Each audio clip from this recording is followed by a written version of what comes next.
എല്ലാവർക്കും നമ്മുടെ പുതിയ വീഡിയോയിലേക്ക് സ്വാഗതം. ഇന്നത്തെ നമ്മുടെ റെസിപ്പി നല്ല ടേസ്റ്റി ആയിട്ടുള്ള ഒരു നാരങ്ങ അച്ചാറാണ്. സദ്യക്കൊപ്പം അതുപോലെ തന്നെ നമ്മുടെ ബിരിയാണിയുടെ കൂടെ ഒക്കെ കഴിക്കാൻ പറ്റിയ ഒരു അടിപൊളി ടേസ്റ്റി ആയിട്ടുള്ള ഒരു അച്ചാറാണ്. ഈ ഒരു രീതിക്ക് ഈ ഒരു ചേരുവകൾ ചേർത്ത് നമ്മൾ നാരങ്ങ അച്ചാർ റെഡിയാക്കുകയാണെങ്കിൽ ഒട്ടും തന്നെ കയ്പില്ലാതെ അതുപോലെ തന്നെ ഒരുപാട് നാൾ നമുക്ക് ഈ ഒരു നാരങ്ങ അച്ചാർ സ്റ്റോർ ചെയ്ത് വെക്കാനും പറ്റും. നല്ല ചൂട് ചോറിൻ്റെ ഒക്കെ ഒപ്പം ഈ ഒരു ചെറിയൊരു കഷ്ണം നാരങ്ങ അച്ചാർ ഉണ്ടെങ്കിൽ തന്നെ നമുക്ക് അത് മാത്രം മതി ഒരു ചോറിനാൻ വേണ്ടിയിട്ട്. അപ്പോൾ നല്ല രുചിയും അതുപോലെ തന്നെ നല്ലൊരു മണമുള്ള ഈ ഒരു നാരങ്ങ അച്ചാർ എങ്ങനെയാണ് തയ്യാറാക്കുന്നതെന്ന് നമുക്കൊന്ന് കണ്ടു നോക്കാം. ഈ ഒരു വീഡിയോ കണ്ടുകൊണ്ടിരിക്കുന്ന സമയത്ത് നിങ്ങൾക്ക് ഇഷ്ടപ്പെടുവാണെങ്കിൽ മറക്കാതെ തന്നെ ഒരു ലൈക്ക് ബട്ടണും കൂടെ ഒന്ന് ക്ലിക്ക് ചെയ്യണേ. ചാനൽ ഒന്ന് സബ്സ്ക്രൈബ് ചെയ്ത് സപ്പോർട്ടും കൂടി ചെയ്യുക. അപ്പോൾ ഈ ഒരു നാരങ്ങ അച്ചാർ റെഡിയാക്കാൻ വേണ്ടിയിട്ട് ഞാനിപ്പോൾ ഇവിടെ 1 കിലോ നാരങ്ങയാണ് കേട്ടോ എടുത്തിരിക്കുന്നത്. 1 കിലോ നാരങ്ങയുടെ അളവാണ് കേട്ടോ നമ്മളിതിൽ പറയുന്നത്. നാരങ്ങ അച്ചാർ ഉണ്ടാക്കാൻ വേണ്ടിയിട്ട് നമ്മൾ നാരങ്ങ എടുക്കുമ്പോൾ നല്ല പഴുത്ത നാരങ്ങ തന്നെ നോക്കിയിട്ട് വേണം കേട്ടോ എടുക്കാൻ വേണ്ടിയിട്ട്. നമ്മുടെ നാട്ടിലൊക്കെ ആകുമ്പോൾ കുറച്ചും കൂടി നല്ല നാരങ്ങ നമുക്ക് വാങ്ങാൻ കിട്ടും. അപ്പോൾ നല്ല പഴുത്ത നാരങ്ങ തന്നെ അച്ചാർ ഉണ്ടാക്കാൻ വേണ്ടിയിട്ട് എടുക്കുക. അപ്പോൾ ഇനി ഒരു നാരങ്ങ എല്ലാം നന്നായിട്ട് കഴുകിയതിന് ശേഷം നമുക്കിത് ആവിയിൽ വെച്ചൊന്ന് വേവിച്ചിട്ട് എടുക്കേണ്ടതാണ്. ഇഡ്ഡലി പാത്രത്തിൽ വെച്ച് വേണമെങ്കിൽ നമുക്കിത് വേവിച്ചിട്ട് എടുക്കാം. അല്ലെങ്കിൽ ഇതുപോലെ സ്റ്റീമർ ഉണ്ടെങ്കിൽ സ്റ്റീമറിലേക്ക് ഇട്ട് കൊടുത്ത് വേണമെങ്കിൽ വേവിച്ചിട്ട് എടുക്കാവുന്നതാണ്. ഇതുണ്ടല്ലോ, ഈ ഒരു പാത്രത്തിൽ ഞാൻ വെള്ളം വെച്ച് കൊടുത്ത് നന്നായിട്ട് ഇത് വെട്ടി തിളച്ച് കിടക്കുകയാണ്. ഇനി ഈ ഒരു തട്ട് ഇതിലേക്ക് വെച്ച് കൊടുത്തിട്ട് നമുക്കിതൊന്ന് മൂടി വെച്ച് അടച്ച് വെച്ച് കൊടുത്ത് വേവിച്ചിട്ടെടുക്കാം.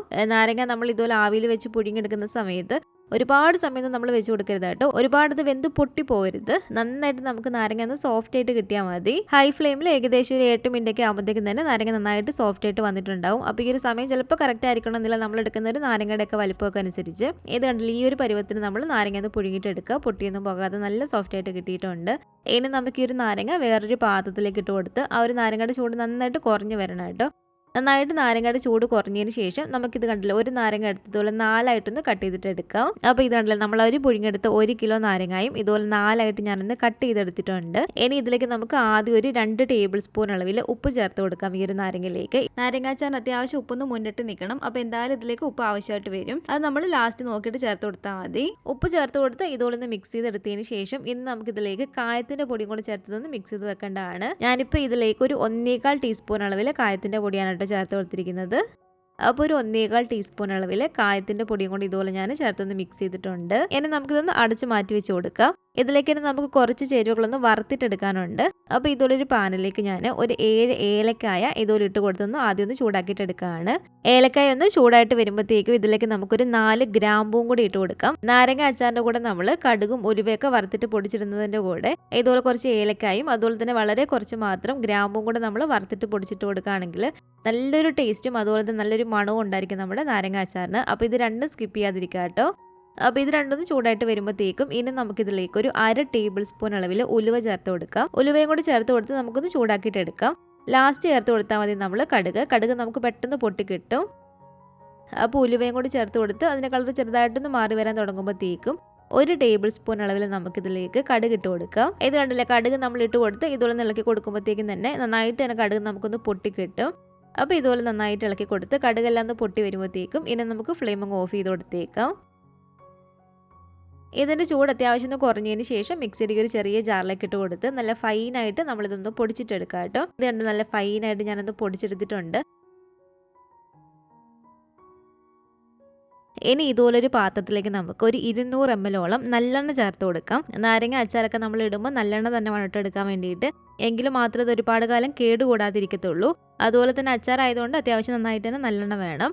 അപ്പോൾ ഒരു 200 ml നല്ലെണ്ണ ഒഴിച്ച് കൊടുത്ത് നല്ലെണ്ണ ഒന്ന് ചൂടായിട്ട് വരുമ്പോഴത്തേക്കും നമുക്കിതിലേക്ക് കുറച്ച് ചേരുവകൾ ചേർത്ത് കൊടുത്തൊന്ന് വറുത്തിട്ടെടുക്കാൻ വേണ്ടിയിട്ടുണ്ട്. അപ്പോൾ എണ്ണയൊന്ന് ചൂടായിട്ട് വരുമ്പോഴത്തേക്കും ആദ്യം തന്നെ നമുക്കിതിലേക്ക് 1 കപ്പ് അളവിൽ, അതായത് 250 ml കപ്പിൽ 1 കപ്പ് അളവിൽ വെളുത്തുള്ളി ഇട്ട് കൊടുക്കുകയാണ്. ഇത് ഏകദേശം ഒരു 5-6 തോട്ടം വെളുത്തുള്ളി ഉണ്ട് കേട്ടോ. അപ്പോൾ വെളുത്തുള്ളി ഇട്ട് കൊടുത്തിട്ട് ചെറുതായിട്ട് നമുക്കിതൊന്ന് ഫ്രൈ ചെയ്തിട്ട് എടുക്കാം.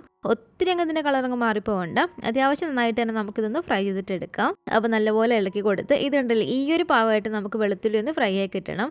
ഇതുപോലെ ഒന്ന് ഫ്രൈ ആയിട്ട് വന്നാൽ ഇത് നമുക്ക് കോരി വേറൊരു പാത്രത്തിലേക്ക് ഇട്ട് കൊടുക്കാം.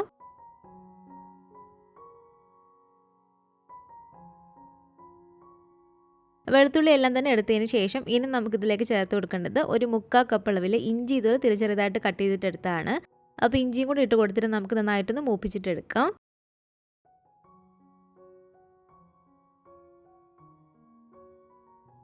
അപ്പോൾ ഒരു ഇഞ്ചിയും കൂടി ചേർത്ത് കൊടുത്ത് ഇഞ്ചി അത്യാവശ്യം ഒന്ന് ഫ്രൈ ആയിട്ട് വരുന്ന ഒരു സമയത്ത് ഒരു 7 പച്ചമുളക് ഇതുപോലെ ചെറുതായിട്ട് കട്ട് ചെയ്തിട്ടെടുത്താണ്.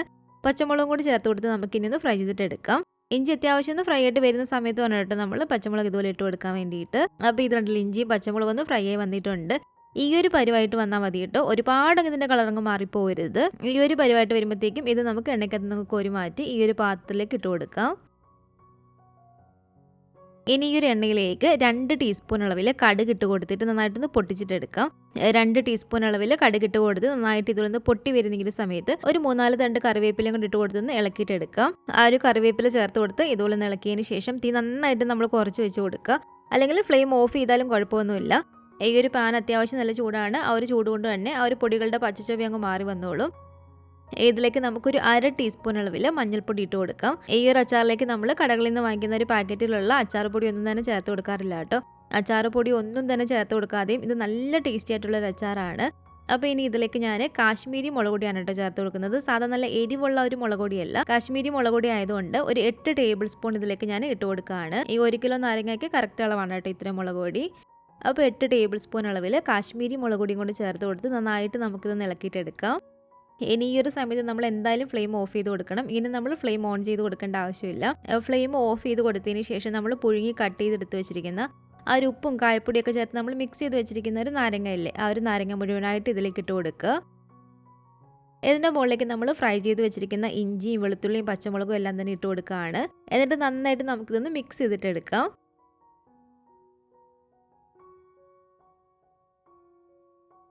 ഇത് കണ്ടില്ലേ, ഇതുപോലെ നന്നായിട്ടൊന്ന് മിക്സ് ചെയ്തെടുത്തതിന് ശേഷം ഇനി നമുക്കിതിലേക്ക് വിനാഗിരി ചേർത്ത് കൊടുക്കേണ്ടതാണ്. വിനാഗിരി നമ്മൾ തിളപ്പിച്ചിട്ട് വേണം കേട്ടോ ചേർത്ത് കൊടുക്കാൻ വേണ്ടിയിട്ട്. അപ്പോൾ ഇതുപോലൊരു പാത്രം വെച്ച് കൊടുത്തിട്ട് ഫ്ലെയിം നമ്മൾ ഓൺ ചെയ്ത് കൊടുക്കുക. ഫ്ലെയിം ഓൺ ചെയ്തതിന് ശേഷം ഇനി നമുക്കിതിലേക്ക് 1/4 കപ്പ് അളവിൽ വിനാഗിരി ഒഴിച്ചു കൊടുക്കാം.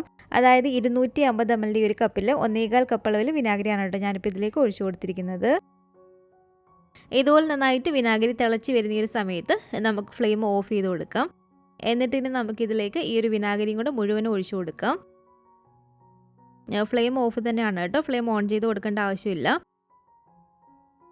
അപ്പോൾ ഒരു വിനാഗിരിയും കൂടെ ചേർത്ത് കൊടുത്ത് നന്നായിട്ട് ഇതുപോലെ ഇളക്കിയെടുത്തതിന് ശേഷം ഇനി ഇതിലേക്ക് ഒരു എരിവും പുളിയെല്ലാം ഒന്ന് ബാലൻസ് ചെയ്യാൻ വേണ്ടിയിട്ട്, അതുപോലെ തന്നെ കയ്പൊന്നും ഉണ്ടാകാതിരിക്കാൻ വേണ്ടിയിട്ട് ഒരു 2 ടേബിൾ സ്പൂൺ അളവിൽ നമുക്കിതിലേക്ക് പഞ്ചസാര ഇട്ട് കൊടുക്കാം. പഞ്ചസാരയും കൂടി ചേർത്ത് കൊടുത്തിട്ട് നന്നായിട്ട് ഇതുപോലെ ഇളക്കിയിട്ടെടുക്കുക. ഇനി നമുക്കിതിലേക്ക് ചേർത്ത് കൊടുക്കേണ്ടത് നമ്മൾ ആദ്യമേ വറുത്ത് പൊടിച്ചെടുത്ത് വെച്ചിരിക്കുന്ന ആ ഒരു ഏലക്കായും ഗ്രാമ്പും ഉലുവയും കടുകൊക്കെ ഇല്ലേ, അത് ഇതിലേക്ക് നമുക്ക് ഇട്ട് കൊടുക്കാം. നമ്മൾ നാരങ്ങയിൽ ഉപ്പിട്ടാണ് വെച്ചിരുന്നത്, എന്നിരുന്നാലും ഈ ഒരു സമയത്ത് ഉപ്പ് ചേർത്ത് കൊടുക്കേണ്ടി വരും. ഈ ഒരു സമയത്ത് ഇതിൻ്റെ ഉപ്പ് നോക്കിയിട്ട് ആവശ്യത്തിനുള്ള ഉപ്പും കൂടി നമുക്കിതിലേക്ക് ഇട്ട് കൊടുക്കാം. നാരങ്ങാച്ചാറാവുമ്പോൾ ഉപ്പ് കുറച്ചൊന്ന് മുന്നിട്ട് നിൽക്കണം. അപ്പോൾ ആവശ്യത്തിനുള്ള ഉപ്പും കൂടെ ഞാനിപ്പോൾ ഇതിലേക്ക് ഇട്ട് കൊടുത്തിട്ടുണ്ട്. ഇനി ഈ ഒരു സമയത്ത് ഇതിൻ്റെ ടേസ്റ്റ് ഒന്ന് നോക്കാം കേട്ടോ. നമുക്ക് കായത്തിൻ്റെ ഒക്കെ പൊടി വേണമെന്നുണ്ടെങ്കിൽ ഈ ഒരു സമയത്ത് ചേർത്ത് കൊടുക്കാം. അപ്പോൾ ഇതിലൊരു കുറച്ചൊരു കായത്തിൻ്റെ ഒരു പൊടി മാത്രമേ കുറവുള്ളൂ. അതുകൊണ്ട് ഞാനൊരു 1 ടീസ്പൂൺ അളവിൽ കായത്തിൻ്റെ പൊടിയും കൊണ്ട് ഇട്ട് കൊടുത്ത് നന്നായിട്ടൊന്ന് ഇളക്കിയിട്ടെടുക്കുകയാണ്. അപ്പോൾ ഈ ഒരു അച്ചാറിൽ ഒരു എരിവും ഉപ്പും പുളിയെല്ലാം കറക്റ്റ് അളവ് തന്നെയാണ് കേട്ടോ. ഇതിലേക്ക് നമുക്ക് കുറച്ചൊരു ഓയിലിൻ്റെ ഒരു കുറവായിട്ട് തോന്നുന്നുണ്ടെങ്കിൽ മാത്രം ഒരു 2-3 ടേബിൾ സ്പൂൺ നല്ലെണ്ണയും കൂടെ ഒന്ന് ചൂടാക്കിയതിന് ശേഷം ഇതിലേക്ക് നമുക്ക് ഒഴിച്ചു കൊടുത്ത് നന്നായിട്ടൊന്ന് ഇളക്കിയിട്ടെടുക്കാം. അപ്പോൾ ഇത് കണ്ടില്ലേ, ഇത്രയേ ഉള്ളൂ. നല്ല അടിപൊളി ടേസ്റ്റി ആയിട്ടുള്ള നമ്മുടെ ഒരു നാരങ്ങ അച്ചാർ ഇവിടെ റെഡി ആയിട്ടുണ്ട്. നമ്മളിതുപോലെ നാരങ്ങാച്ചാർ ഉണ്ടാക്കിയിട്ട് ഒരു 3-4 ദിവസം കഴിഞ്ഞ് ഇതെടുത്ത് നോക്കുമ്പോഴത്തേക്കും കറക്റ്റ് ഒരു പാകത്തിനായിട്ടുണ്ടാവും. ഇനി ഒരു നാരങ്ങ അച്ചാറിൻ്റെ ചൂട് പോയി നന്നായിട്ട് തണുത്ത് വന്നതിന് ശേഷം നമ്മൾ ഒരു ഭരണിയിലേക്ക് ഇട്ട് കൊടുത്ത് അടച്ച് വെച്ച് ഇത് സ്റ്റോർ ചെയ്ത് വെക്കേണ്ടതാണ്. അതുപോലെ തന്നെ നമ്മളിത് ഇട്ട് കൊടുക്കുമ്പോൾ ഒരു ഭരണിയിൽ ഒട്ടും തന്നെ വെള്ളമേ ഒന്നും തന്നെ ഉണ്ടാകാൻ പാടില്ല കേട്ടോ. വെള്ളമയൊക്കെ ഉണ്ടെങ്കിൽ അത് നന്നായിട്ട് തുടച്ച് ഉണക്കിയതിന് ശേഷം മാത്രമേ നമ്മൾ ഈ ഒരു അച്ചാർ അതിലേക്ക് ഇട്ട് കൊടുക്കാവുള്ളൂ.